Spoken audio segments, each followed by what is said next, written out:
Hola a todos y bienvenidos a una clase más de inglés con Miss Gaby. El día de hoy vamos a ver un tema bastante simple, es el tema del pasado simple. Hay que recordar que cuando hablamos de pasado simple, estamos hablando de acciones que sucedieron en el pasado y que ya terminaron.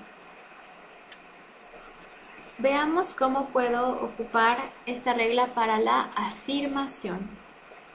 Muy bien, yo tengo acá mi regla. Dice que todas las afirmaciones van a empezar con un sujeto. Acuérdense, el sujeto es quien va a realizar la acción. Tengo a mi sujeto, que es, en este caso, Victor.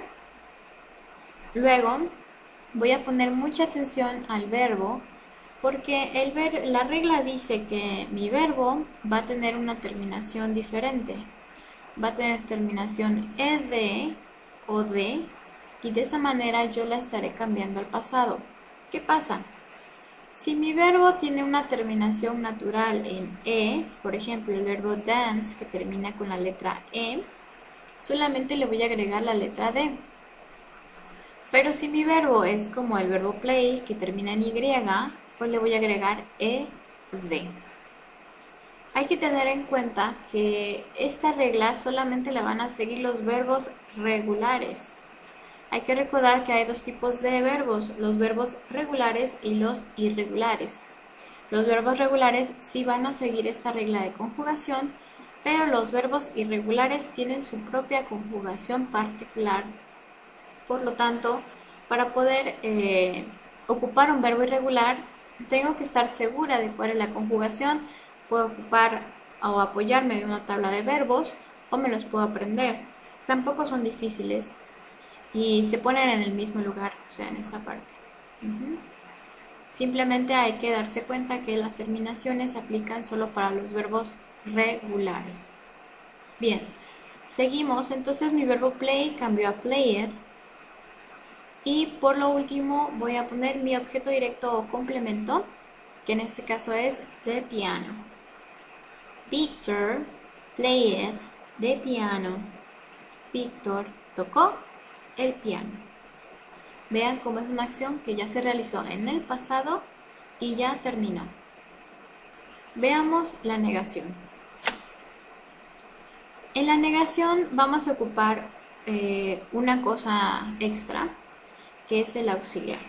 Hay que recordar que el auxiliar es por lo general un verbo que nos va a ayudar para negar y para preguntar. En este caso, mi auxiliar va a ser el verbo to do, aquí lo tengo marcado, pero como estamos hablando de pasado, mi auxiliar va a ir en pasado. Y cuando mi auxiliar va en pasado, entonces mi verbo principal se tiene que quedar de forma simple. Aquí ya no le voy a poner ninguna terminación ed o de.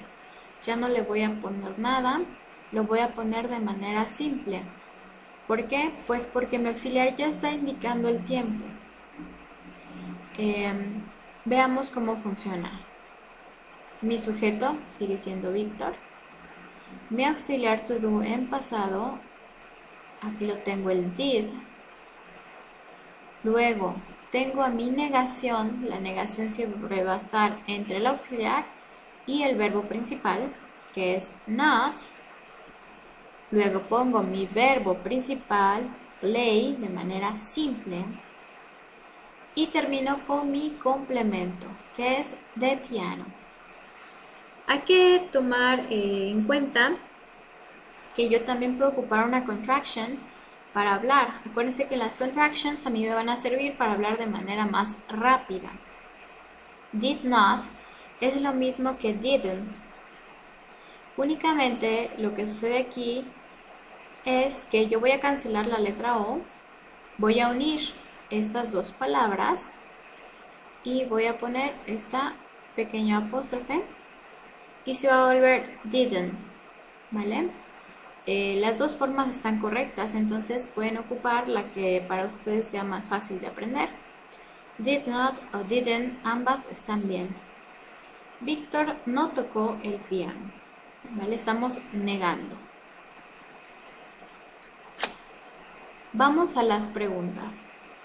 En las preguntas seguimos ocupando nuestro auxiliar did, solamente que para preguntar voy a intercambiar el lugar, acuérdense, voy a intercambiar el lugar de mi sujeto y de mi auxiliar. En este caso el auxiliar did va a ir primero y en segundo va a estar mi sujeto. Empiezo did Victor, mi verbo en forma simple, acuérdense que el verbo ya no le voy a hacer nada.